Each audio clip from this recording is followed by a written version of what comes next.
Halo teman-teman semua, kembali lagi bersama Tiara di channel Batas Naskah. Semoga teman-teman Batas Naskah sehat selalu ya. Nah, sekarang kita akan melanjutkan kisah yang masih bersambung sebelumnya dengan judul Berselingkuh dengan Sahabat Suamiku.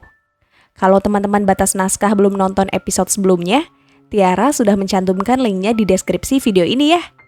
Yuk, langsung aja kita simak ceritanya sampai selesai.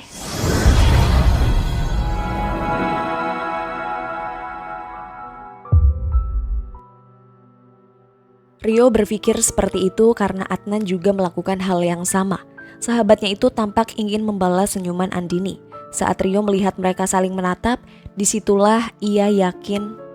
saat itulah ia berpikir ada sesuatu di antara mereka. Jangan-jangan mereka berselingkuh di belakangku. Gumam Rio dengan tangan mengepal. Membayangkannya saja sudah membuatnya marah.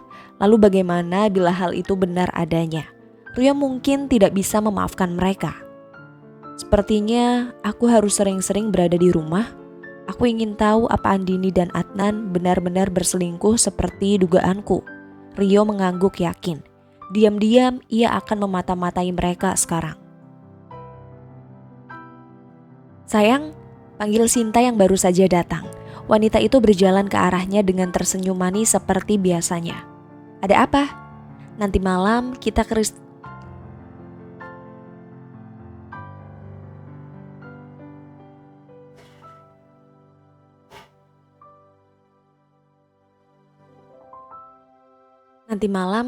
restoran baru yang ada di jalan. Jawa ya. Kata teman-teman aku, di sana makanannya enak-enak. Sinta duduk di pangkuan Rio dengan sesekali membelai wajahnya, berharap lelaki itu mau mengabulkan permintaannya. Aku tidak bisa, aku ada urusan keluarga. Ada urusan keluarga apa? Kamu mau ke rumah orang tuamu? Aku juga mau ikut ke sana ya. Mohon Sinta. Namun Rio menolaknya dengan tenang. Pikirannya masih kacau dengan segala dugaan yang berada di otaknya. Kemarin kan kita sudah menginap di sana. Kalau sekarang aku tidak bisa mengajakmu dulu. Keluargaku lagi ada masalah yang harus diselesaikan tanpa ada orang luar. Rio menjawab bohong, membuat Sinta cemberut mendengarnya. Jadi aku orang luar buat keluarga kamu? Bukan begitu, kamu bukan orang luar. Tapi kamu belum menjadi bagian dari keluargaku. Rio tersenyum sembari menjewer pipi Sinta dengan gemas. Membuat wanita itu mengeluh kesakitan. Sakit. Setelah urusan keluargaku selesai, Setelah urusan keluargaku selesai, kita akan ke tempat yang kamu mau itu. Aku janji. Rio menunjukkan jari kelingkingnya yang dipautkan oleh Sinta dengan jari yang sama. Oke, deal. Sinta tersenyum bersemangat, tanpa menyadari bagaimana Rio terus memikirkan hubungan. Oke, deal. Sinta tersenyum bersemangat, tanpa menyadari bagaimana Rio terus memikirkan hubungan Andini dan Adnan di dalam otaknya. Saat ini Adnan menyetir mobil Rio. Ia dan sahabatnya itu berada di perjalanan untuk pulang. Saat berada di mobil, terutama saat mereka bersama, biasanya mereka mengobrol. Namun sekarang yang Rio lakukan hanya terdiam dan melamun, membuat Adnan merasa penasaran dengan apa yang sahabatnya pikirkan. Rio, panggil Adnan setelah menghentikan mobil di halaman rumah sahabatnya. Kini mereka sudah sampai ke tempat tujuan. Namun Rio masih asik dengan segala pemikirannya. Ya? Yo, panggil Adnan lagi. Yang kali ini berhasil menyadarkan Rio. Bisa dilihat dari caranya menoleh dengan mata bertanya. Ada apa? Kamu kenapa? Ada masalah ya? Dari tadi kamu cuma diam, tidak seperti biasanya. Tidak ada. Aku cuma memikirkan pekerjaan. Kita sudah sampai ya? Kita keluar sekarang. Rio membukakan pintu mobilnya, lalu berjalan ke arah rumahnya. Rio membuka pintu mobilnya. lalu berjalan ke arah rumahnya, meninggalkan Adnan yang kian merasa aneh dengan sikapnya. Meski pada akhirnya yang Adnan lakukan hanya menaikkan pundak lalu keluar mobil. Meski pada akhirnya yang Adnan lakukan hanya menaikkan pundak lalu keluar dari mobil sahabatnya. Di dalam rumah, Andini yang tengah menyapu lantai itu tiba-tiba merasa pusing. Perutnya juga terasa mual. Padahal tadi dia tidak apa-apa. Namun saat mendengar suara mobil Rio yang berada di halaman rumahnya,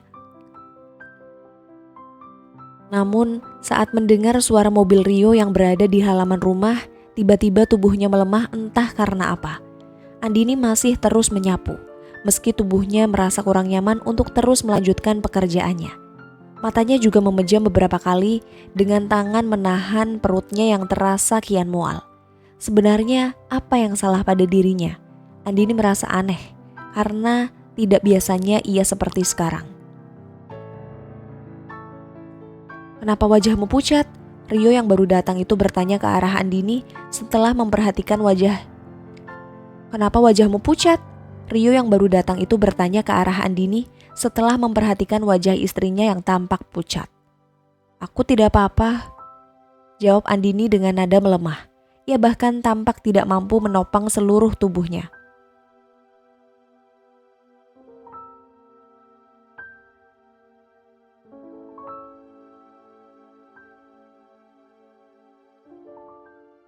"Andini, kamu kenapa?" Adnan yang baru datang itu seketika terkejut melihat wajah Andini. Ia bahkan langsung berlari ke arahnya setelah menyadarinya dan membantunya untuk tetap berada di tempatnya. "Kepalaku pusing dan perutku juga kurang nyaman," Andini menjawab lemah. Jawabannya juga berbeda saat Rio menanyakan keadaannya.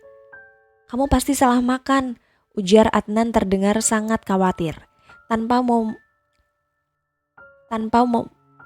"Kamu pasti salah makan," ujar Adnan terdengar sangat khawatir. Tanpa mau menunggu lebih lama lagi,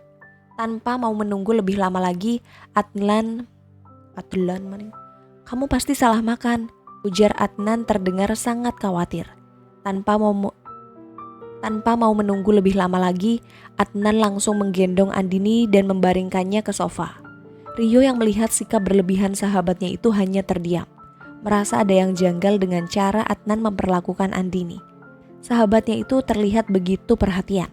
Ekspresi wajahnya juga tampak sangat khawatir. Seolah Andini adalah wanita yang sangat berharga untuknya. "Aku harus melanjutkan pekerjaanku." Andini ingin bangun dari tidurnya, namun Adnan langsung menahan tubuhnya. Ia tidak ingin terjadi sesuatu lebih parah lagi pada Andini. "Aku yang akan melanjutkan pekerjaanmu. Aku juga yang akan memasak untuk makan malam. Kamu istirahat di sini saja ya," Adnan berujar serius sembari meletakkan tasnya dan membuka sepatunya. Lengan kemejanya. "Aku yang akan melanjutkan pekerjaanmu. Aku juga yang akan memasak untuk makan malam. Kamu istirahat saja di sini ya," Adnan berujar serius sembari meletakkan tasnya dan membuka sepatunya. Lengan kemejanya ia gulung untuk mempermudah melakukan pekerjaan. "Kenapa kamu yang harus melakukan pekerjaan rumah? Ini kan tugas Andini," Rio bertanya ke arah Adnan yang baru saja mengambil sapu untuk membersihkan lantai rumah. "Tidak apa-apa, aku juga tidak lelah." Bukan begitu maksudku. Aku menyapu dulu ya. Sebentar lagi aku juga harus memasak untuk makan malam. Lebih baik kamu ke kamar saja. Nanti kalau aku selesai semuanya, aku akan memanggilmu." Adnan menepuk pundak Rio yang tampak ragu dengan ucapan sahabatnya. "Kamu yang akan memasak?" "Iya, tenang saja. Masakanku enak kok." "Iya, tenang saja. Masakanku juga enak kok. Kamu bisa pergi ke kamar sekarang. Tolong jangan menyuruh Andini untuk saat ini. Kalau kamu butuh sesuatu, kamu bisa menyuruhku." Adnan menjawab serius yang hanya didiami oleh Rio. Meski pada akhirnya ia berjalan pergi ke arah kamarnya dan banyak pertanyaan di otaknya. Adnan yang menyapu dengan cepat, setelah selesai ia langsung menghampiri Andini. Ia ingin tahu keadaan wanita itu. Adnan sendiri tidak mengerti kenapa Andini bisa sakit sampai seperti ini. Padahal Padahal tadi pagi wanita itu terlihat baik-baik saja. Kamu masih pusing? Tanya Adnan terdengar khawatir yang hanya Andini angguki. Kamu tadi makan apa? Kok bisa sakit? Wajah kamu juga sangat pucat. Adnan membelai wajah putih milik Andini. Ia benar-benar sangat mengkhawatirkan wanita itu. Aku belum makan dari pagi. Mungkin karena itu. Biasanya aku juga tidak apa-apa, tapi sekarang perutku terasa kram dan mual secara bersamaan. Andini meringis kesakitan yang kian membuat Adnan mengkhawatirkannya.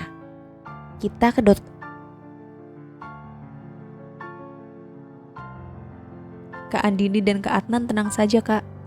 Aku gak akan memberitahukan hubungan kalian ke siapapun. Dan seharusnya aku yang minta maaf Kak, karena hidup kakak sengsara gara-gara Kak Rio dan keluargaku. Kak Andini selalu diperbudak, dihina, direndahkan oleh keluargaku sendiri. Tapi gak ada yang bisa aku lakukan. Setiap kali aku berusaha membela kakak, aku selalu dikunci di kamar. Aku merasa menjadi adik yang tidak berguna buat kakak. Putri menangis dengan sesekali menghapus air mata di wajahnya. Sedangkan Andini hanya terdiam. Matanya turut menangis mendengar ucapan adik iparnya. Putri, kamu gak pernah salah. Jadi jangan pernah merasa bersalah ya. Terlebih lagi meminta maaf atas kesalahan keluarga kamu. Kakak sudah memaafkan mereka. Kamu gak perlu menyesalinya. Andini menjawab tulus. Namun Putri justru menggeleng pelan. Enggak Kak, jangan memaafkan keluargaku. Dengan begitu, kakak bisa berhenti menjadi menantu orang tuaku. Kakak harus punya kekuatan untuk melawan mereka, Kak. Putri menjawab serius sembari menatap mantap ke arah Andini. Aku mohon, Kak. Jangan mau bertahan dengan Kak Rio. Kakak sudah terlalu banyak menderita. Lebih baik aku merelakan kakak pergi, daripada aku harus melihat kakak disakiti lagi. Putri melanjutkan ucapannya dengan nada ketulusan. Ia benar-benar tidak mau melihat kakak iparnya tersakiti lebih dalam lagi. Kak Adnan, panggil Putri yang ditatap tanya oleh si pemilik nama. Ya, Adnan menatap ke arah Putri. Ia sempat terharu dengan kalimat gadis itu yang begitu tulus menyayangi Andini. Meskipun keluarganya tidak terlalu menyukai kakak iparnya itu. Kalau Kak Adnan benar-benar mencintai Kak Andini, tolong bantu Kak Andini bercerai dengan Kak Rio, Kak. Aku gak tahu lagi harus meminta tolong ke siapa. Karena jujur, aku sudah lama berharap Kak Andini dan Kak Rio bercerai. Bukannya aku gak mau Kak Andini menjadi saudaraku. Aku cuma gak bisa lihat dia disakiti lebih jauh lagi. Kak Andini orang baik, dan dia berhak mendapatkan suami yang lebih baik. Putri kembali menitikkan air matanya, lalu menatap ke arah Andini yang terdiam dengan tangisnya. Kakak mau membantu Kak Andini bercerai dengan Rio, tapi Kak Andini yang gak mau. Itulah kenapa kami menjalani hubungan ini. Kakak harap kamu mengerti Putri. Adnan berujar menyesal. Ia juga berharap bisa membantu Andini bercerai dengan suaminya. Namun sayangnya wanita itu belum bisa melakukannya entah karena apa. Kak Andini belum mengatakan alasannya. Padahal Kak Adnan bisa membantu kakak bercerai bahkan dengan sangat mudah. Putri berujar ke arah Andini yang tertunduk, membuat Adnan penasaran dengan alasan macam apa yang menghentikan Andini untuk meninggalkan suaminya. Belum, kakak hanya tidak ingin merepotkan siapapun. Andini menjawab lirih, yang kian membuat Adnan tidak mengerti.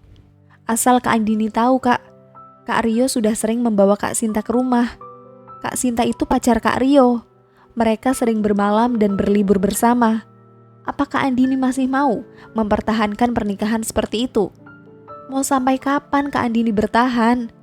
Putri berujar dengan nada menggebu-gebu. Ia sangat berharap kakak iparnya itu mau memikirkan ucapannya. Apa? Jadi Rio dan Sinta sudah sering menginap di rumah orang tuamu, Put? Padahal keluargamu semua tahu kan kalau Rio masih suami sah Andini. Tanya Adnan terdengar geram kali ini, yang langsung Putri angguki. Iya Kak, aku sudah sering menegur keluargaku bahkan orang tuaku. Tapi gak ada yang mau mendengarkan aku. Tapi kok dari ucapan Kak Adnan seperti sudah mengenal Kak Sinta. Memangnya Kak Adnan tahu siapa dia? Tanya Putri ragu-ragu yang langsung diangguki oleh Adnan. Sinta itu sahabatnya Andini. Dia bekerja sebagai sekretarisnya Rio di kantor kan? Ujar Adnan sembari sesekali melirik ke arah Andini. Iya kak, Kak Sinta memang bekerja menjadi sekretarisnya Kak Rio.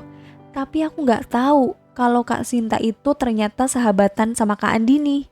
Putri semakin merasa bersalah dengan Andini. Kakaknya itu benar-benar keterlaluan sekarang. Dia sudah sangat menyakiti Andini, istrinya sendiri. Aku benar-benar menyesali semua ini. Maafkan Kak Rio ya kak. Sekarang aku jadi lebih yakin kalau Kak Andini memang berhak mendapatkan suami yang lebih baik seperti Kak Adnan. Putri berujar menyesal ke arah Andini. Untuk apa kamu minta maaf lagi? Kamu tidak salah Put. Andini menjawab tulus.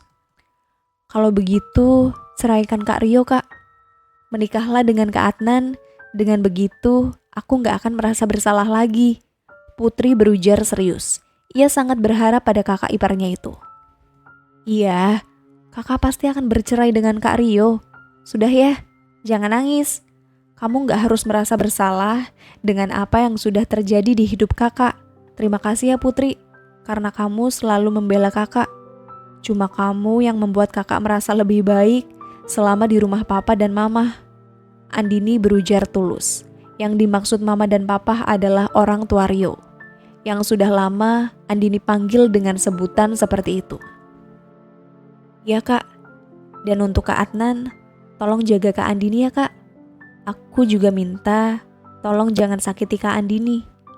Kalau bisa, bahagiakan dia. Jadikan Kak Andini wanita yang paling beruntung di dunia ini. Karena kakakku sendiri sudah gagal melakukannya. Putri berujar tulus ke arah Adnan yang tersenyum tipis mendengarnya. Iya, itu pasti. Adnan menjawab mantap sembari tersenyum hangat. Begitupun dengan Putri dan Andini. Mereka juga tersenyum bahagia setelah menangis oleh rasa sedih. Setelah Putri pulang, Adnan tetap ingin Andini diperiksa. Meskipun wanita itu sempat menolak dan ingin pulang saja. Sebenarnya Andini ingin beristirahat dan memikirkan semuanya. Terutama pernikahannya yang semakin berat ia pertahankan. Terlebih lagi setelah Adnan hadir di hidupnya. Lelaki itu seolah memberinya harapan baru untuk bahagia.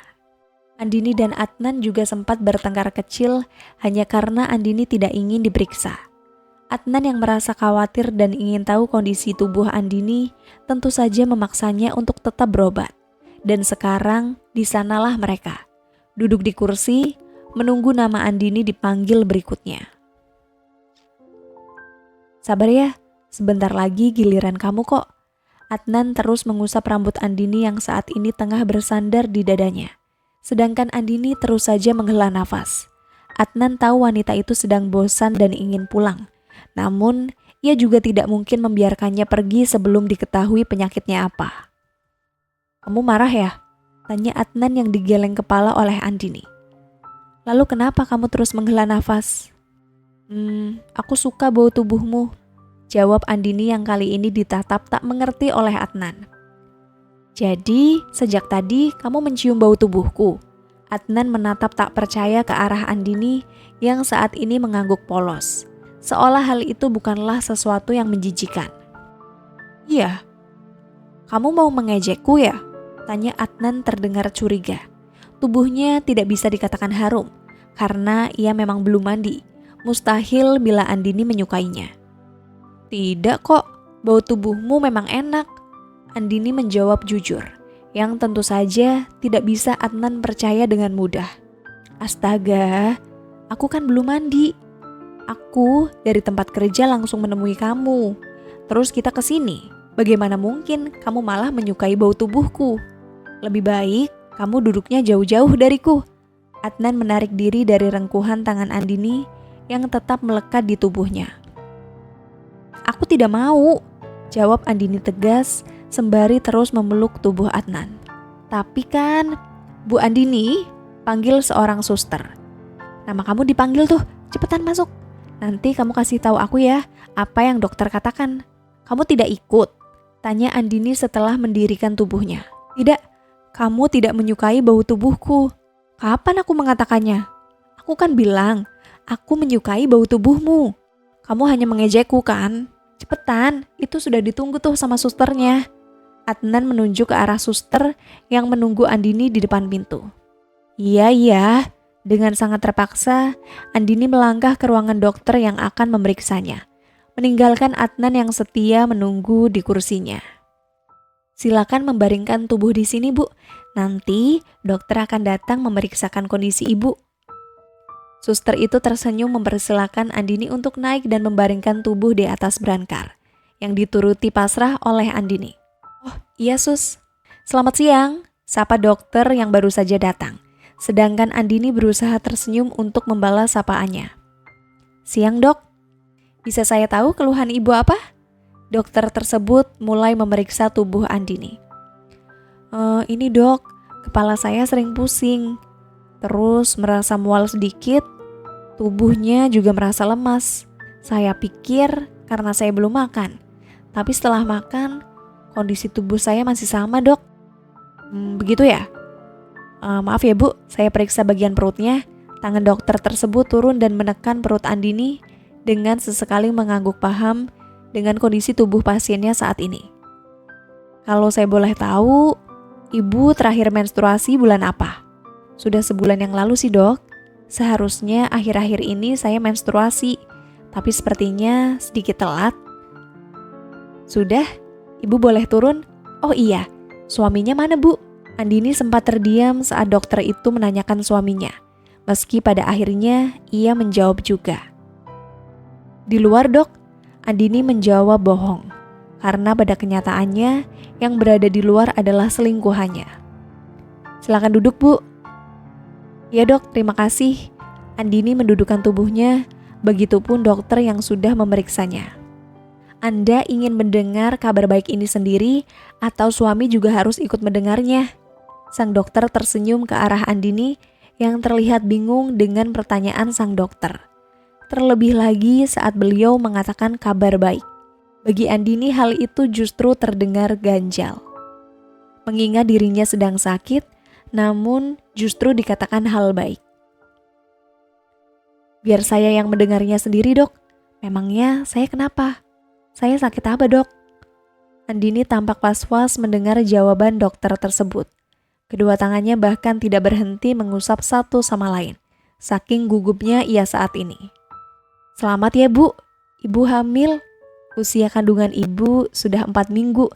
Saya akan memberikan resep yang harus Ibu tebus di bagian apotik rumah sakit. Dokter tersebut tersenyum sembari menuliskan sesuatu di kertas. Berbeda dengan Andini yang tampak tidak percaya dengan apa yang baru didengarnya. Apa? Tadi dokter bilang apa? Andini bertanya sekali lagi. Ia benar-benar tidak bisa berpikir saat ini, terutama setelah mendengar kata hamil. Iya, Ibu hamil Bu. Selamat ya. Saya hamil dok. Andini bertanya lagi, kali ini diangguki mantap oleh dokter tersebut. Iya Bu. Mustahil. Mana mungkin saya hamil dok. Saya kan mandul. Andini menitikkan air matanya. Sesuatu yang diharapkannya terjadi. Tentu saja Andini tidak bisa mempercayainya dengan mudah. Mandul? Ibu sudah periksa kondisi rahim Ibu. Apa alasannya yang menyebabkan Ibu mandul? Mungkin ada hasil labnya? Tanya sang dokter memastikan. Ia juga tidak mungkin mendiagnosis pasien hamil kalau hal itu tidak sesuai dengan pemeriksaannya. Tidak ada dok, saya belum memeriksakannya. Andini menjawab lirih, yang tentu saja membuat dokter itu menatapnya dengan mata tidak mengerti. Lalu kenapa ibu bisa berkata kalau ibu mandul, sedangkan ibu belum periksa kesehatan tubuh maupun kondisi rahim ibu? Saya sudah menikah selama 3 tahun dok, tapi saya belum dikaruniai anak, jadi saya pikir saya mandul. Andini melirihkan ucapannya. Tidak. Dia tidak memikirkannya sebelumnya, namun Rio yang mengatakan bila dirinya tidak bisa hamil karena dia mandul. Belum mempunyai anak, tidak bisa menentukan seseorang itu mandul atau tidak, Bu. Banyak dari pasien saya yang memiliki kesehatan tubuh yang bagus, sperma yang bagus, rahim juga bagus, tapi belum memiliki anak. Itu adalah hal yang wajar. Biasanya pasangan suami istri akan meminta bantuan dokter untuk cepat hamil, dan banyak sekali program hamil yang bisa dilakukan. Tapi apa dokter yakin sekarang saya hamil? Mungkin dokter salah kira, atau jangan-jangan saya punya penyakit lain, Dok. Andini masih belum mempercayainya. Ia hanya tidak ingin kecewa. Suster, tolong siapkan transducer ya. Kita akan melakukan USG untuk meyakinkan ibu ini. Dokter tersebut mendirikan tubuhnya ke arah suster yang mengangguk mengerti, lalu melakukan apa yang harus dilakukannya. Silakan berbaring kembali, Bu. Dokter tersebut mempersilakan Andini lagi. Sedangkan Andini hanya bisa mengangguk pasrah dengan tubuh bergetar. Ia benar-benar gugup sekarang. Bahkan saat sesuatu yang dingin menyentuh kulit perutnya, Andini tidak bisa berkata-kata, terlebih lagi berharap ia akan benar-benar hamil. Ibu lihat bentuk kecil itu kan? Itu adalah janin, Bu. Ibu benar-benar sedang hamil. Ibu juga bilang kalau ibu telat menstruasi kan? Itu juga tanda-tanda kehamilan, Bu. Jadi, bagaimana mungkin ibu mandul? Dokter tersebut bertanya ke arah Andini yang menangis melihat layar bergambar janinnya. Ia benar-benar tidak menyangka dirinya bisa hamil sekarang. Terima kasih ya, Dok.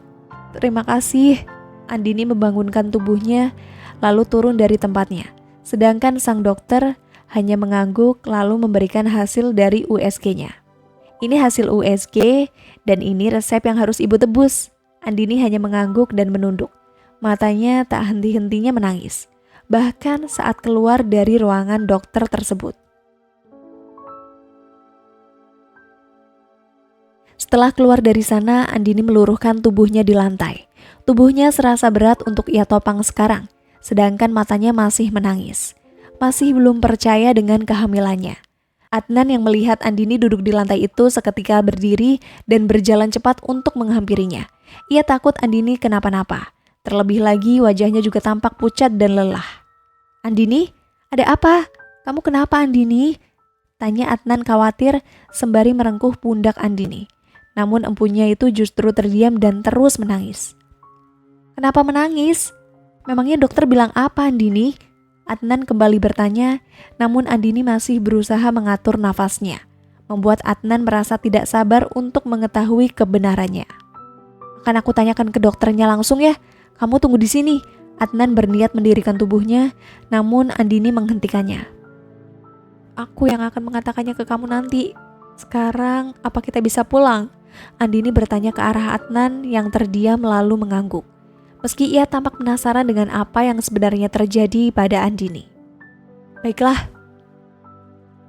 Rio menghentikan langkahnya saat melewati tempat kerja Adnan. Sahabatnya itu tidak ada di kantin, juga tidak ada di meja kerjanya. Rio merasa curiga. Adnan pulang untuk menemui Andini, mengingat mereka cukup dekat akhir-akhir ini. Tanpa pikir panjang, Rio melangkah pergi, meninggalkan Sinta yang berjalan bersamanya yang sempat makan siang dengannya. Pak Rio, Anda mau kemana?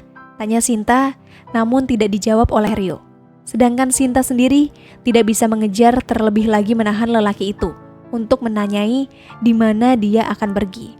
Di tempatnya sudah banyak karyawan yang baru selesai makan siang. Sinta bisa saja menjadi berita gosip untuk mereka. Tidak ingin hal itu terjadi, Sinta berniat pergi ke ruangannya, membiarkan Rio pergi entah kemana. Di sisi lain, Rio terus berjalan ke arah parkiran, di mana mobilnya tertata rapi di sana. Rio berniat menangkap basah istri sekaligus sahabatnya, karena ia sangat yakin mereka berdua sudah bermain api di belakangnya. Sudah sejak lama Rio curiga Andini dan Adnan memiliki hubungan, karena mereka tampak akrab dan saling memberi perhatian satu sama lain. Bila memang dugaannya benar, Rio tidak akan memaafkan mereka. Ia bahkan berniat mengusir Adnan dari rumahnya tanpa peduli ia sahabatnya. Di rumahnya, Adnan membantu Andini berjalan. Wanita itu tampak kian melemah setelah pulang dari rumah sakit. Adnan bahkan sempat akan menggendongnya. Namun Andini menolak karena dia merasa tubuhnya tidak apa-apa. Saat mereka duduk di sofa, Adnan merengkuh kedua tangan Andini. Jari-jari wanita itu terasa bergetar, entah karena apa. Sedangkan ekspresi wajahnya tampak bingung. Tatapannya juga terasa kosong, membuat Adnan semakin mengkhawatirkan kondisinya. Andini, panggil Adnan lirih, yang ditatap tanya olehnya kali ini. Sebenarnya kamu kenapa? Tadi dokter bilang apa, Andini? Kenapa kamu malah jadi seperti ini? Tolong jangan membuatku khawatir. Adnan menatap tulus ke arah Andini yang terdiam. Matanya kembali menangis, namun bibirnya justru tersenyum. Aku tidak apa-apa. Andini menundukkan wajahnya.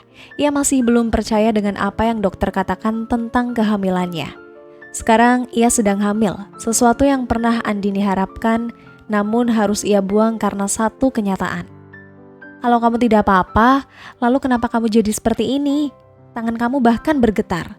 Apa tubuhmu semakin melemah? Tolong beritahu aku, Andini. Dokter tadi mengatakan apa? Adnan bertanya penasaran. Ia benar-benar berharap tidak terjadi hal serius pada Andini. Aku hamil. Andini menatap ke arah Adnan yang terdiam, yang tampak susah mencerna kalimatnya. Apa kamu bilang? Aku hamil. Jawab Andini yang justru terdengar tidak yakin.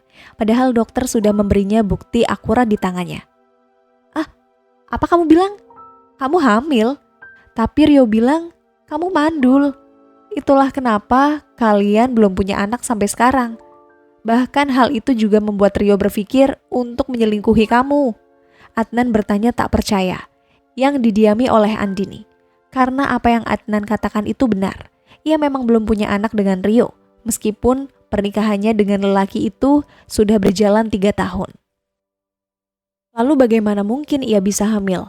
Itulah yang saat ini Andini pikirkan. Sedangkan dirinya sudah lama tidak melakukan hubungan tubuh dengan suaminya. Andini justru melakukannya dengan Adnan, lelaki yang hampir 1 bulan menjadi kekasih gelapnya, selingkuhannya.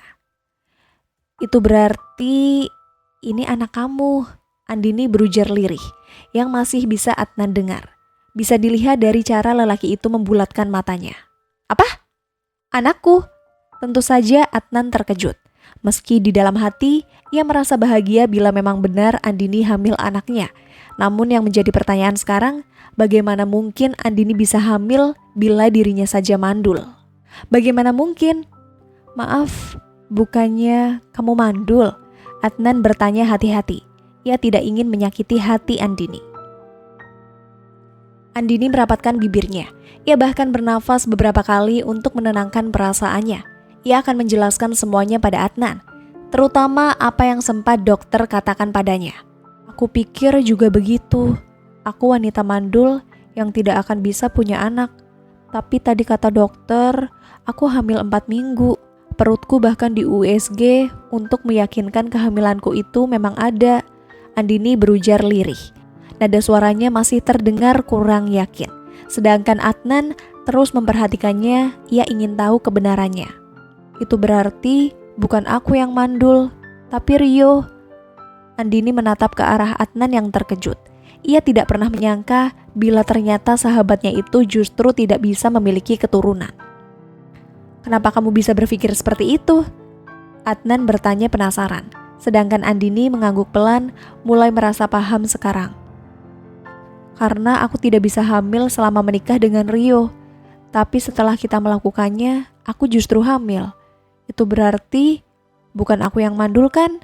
Tanya Andini sembari tersenyum. Air matanya kembali tumpah. Ia benar-benar bahagia sekarang. Iya, kamu memang tidak mandul, tapi Rio yang mandul. Konyolnya, malah dia yang menuduh kamu tidak bisa punya anak. Dia bahkan menyelingkuhi kamu dan merendahkan kamu. Aku tidak akan pernah memaafkan perbuatannya ke kamu. Tapi sekarang aku bahagia, karena ternyata kamu hamil dan itu anakku. Adnan merengkuh kedua tangan Andini sembari tersenyum bahagia, mengetahui kabar baik di hidupnya. Kabar yang tidak pernah ia sangka sebelumnya.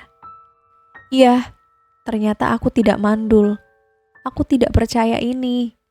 Hampir 2 tahun aku dihina, difitnah, direndahkan. Bahkan aku juga diselingkuhi. Andini menangis lagi dan lagi. Ia hanya tidak bisa menerima semuanya. terutama saat mengingat orang-orang yang disayanginya satu persatu mengkhianatinya hanya karena satu kekurangan. Aku tahu apa yang kamu rasakan sangat berat, jadi biarlah aku bertanggung jawab dengan apa yang terjadi ke depannya. Aku ingin menikahi kamu, Andini. Adnan berujar serius. Matanya sangat berharap saat menatap ke arah Andini yang terdiam. Tapi aku masih menjadi istri sah Rio. Andini menundukkan wajahnya. Ia lupa bila masih ada satu masalah yang harus ia selesaikan bila ingin lepas dari lelaki semacam suaminya. Kamu ceraikan saja Rio dan menikahlah denganku. Kamu mau kan? Tanya Adnan dengan nada suara yang sama, penuh harapan dan kebahagiaan. Kamu tahu kan Adnan, aku tidak bisa menceraikan Rio karena sesuatu hal. Iya, memangnya apa alasan kamu bertahan dengan lelaki seperti dia? Aku bahkan berusaha membantumu menyelesaikannya. Dulu di awal pernikahanku dengan Rio, orang tuaku berhutang ke Rio untuk usaha tanpa sepengetahuanku. Orang tuaku berhutang sangat banyak dan berjanji akan melunasinya setelah semua sukses. Tapi sayangnya, usaha mereka bangkrut dan tidak bisa balik modal. Rio yang sudah lelah dengan pernikahan ini melampiaskan semuanya kepadaku dan menyalahkan orang tuaku. Andini mengingat masa-masa itu, masa di mana Rio marah besar kepadanya dan memakinya. Kamu tahu, saat itu aku benar-benar bingung sekaligus kecewa dengan orang tuaku. Mereka berhutang tanpa memberitahuku, sedangkan Rio terus menghinaku dengan kata-kata kasar. Tidak ada yang bisa aku lakukan selain menerimanya. Tapi semua semakin memburuk saat orang tuaku kabur dan tidak bertanggung jawab atas hutang mereka. Andini menatap ke arah Adnan. Masa-masa itu benar-benar menyakitkan. Orang tuamu kabur. Lalu di mana mereka sekarang? Apa mereka sempat mengabarimu? Tanya Adnan kali ini. Namun Andini justru menggeleng pelan. Sampai sekarang orang tuaku tidak pernah menghubungiku. Aku tidak tahu mereka di mana. Andini mengeluh frustasi. Air matanya terus jatuh membasahi wajahnya. Meskipun mereka tidak bisa membayar hutang ke Rio, setidaknya jangan pergi meninggalkanku sendiri. Aku benar-benar kesepian selama ini. Aku hanya ingin ditemani dan dipeluk setelah Rio menyakitiku dan merendahkanku. Karena di masa-masa itulah aku merasa sangat tidak berguna. Aku ingin pergi, bahkan aku juga berpikir untuk mati. Tapi hutang orang tuaku tidak akan bisa lunas. Itulah kenapa aku memilih untuk bertahan. Memangnya Rio menyuruhmu untuk melunasi hutang orang tuamu? Adnan bertanya serius yang diangguki oleh Andini. Iya, aku harus tetap membayarnya, tapi dengan cara menjadi pembantunya. Aku tidak boleh ikut campur dengan perselingkuhannya. Aku harus menerima semua perlakuannya, melayaninya, dan juga membersihkan rumahnya. Kalau aku menolak, Rio akan menyuruh orang untuk mencari keberadaan ibu dan ayahku. Rio ingin memenjarakan orang tuaku. Andini mengusap air matanya. Ia terlihat sangat tertekan saat mengingat semua masa kelamnya. Aku tidak tahu kalau hidup kamu akan seberat ini. Tapi aku janji, aku akan membantumu keluar dari masalah ini. Karena kamu sangat berharga untukku. Adnan merengkuh kedua tangan Andini sembari tersenyum manis ke arahnya. Dengan cara apa? Aku sendiri saja tidak tahu kapan Rio mau melepasku dan berhenti menyiksaku. Aku benar-benar tidak sanggup menghadapi sikapnya. Terlebih sekarang aku sedang hamil. Andini mengusap perut ratanya yang justru disenyumi oleh Adnan. Dia anakku. Aku akan melakukan apapun untuk membuatnya dan ibunya bahagia. Kamu harus percaya sama aku. Adnan memeluk tubuh Andini, menenangkan dalam dekapan hangat di tubuhnya. Terima kasih Adnan. Andini memejam matanya, menikmati ketenangan yang tidak diterimanya selama ini, sampai tidak menyadari bagaimana Rio datang dan menatapnya berada di pelukan Adnan. Wah, bagus ya. Rio berujar ke arah mereka. Bibirnya tersenyum sinis, yang tentu saja mengejutkan Andini dan Adnan. Keduanya bahkan melepas pelukan satu sama lain. Apa aku bilang? Kamu dan Andini memang dekat kan? Kalian berselingkuh di belakangku. Rio berteriak ke arah Adnan yang terdiam, berusaha tenang bila harus menghadapi sahabatnya yang pemarah. Kalau memang iya, kenapa? Itu juga kan yang kamu lakukan ke Andini? Kamu memiliki hubungan dengan sahabat baiknya. Kamu menyelingkuhinya. Adnan mendirikan tubuhnya sembari menuju ke arah wajah sahabatnya. Ini bukan urusan kamu, Nan. Kenapa kamu ikut campur ke dalam rumah tanggaku? Kamu itu sahabatku. Aku juga sudah berusaha membantumu di saat kamu susah. Tapi kamu malah mengkhianatiku dengan berselingkuh dengan istriku. Rio menjawab kecewa. Ekspresi wajahnya tampak sangat marah. Bersambung. Terima kasih teman-teman Batas Naskah. Mohon maaf jika Tiara ada kekurangan dalam membacakan ceritanya. Semoga teman-teman semua bisa terhibur dengan cerita yang Tiara bawakan ya. Oh iya, jika teman-teman Batas Naskah menginginkan kelanjutan dari cerita ini, jangan lupa subscribe, like, dan bisa bantu komen di bawah ya, agar Tiara lebih semangat lagi untuk menghadirkan kelanjutan cerita yang menarik berikutnya. Sampai ketemu lagi di episode berikutnya. Sekian dan terima kasih.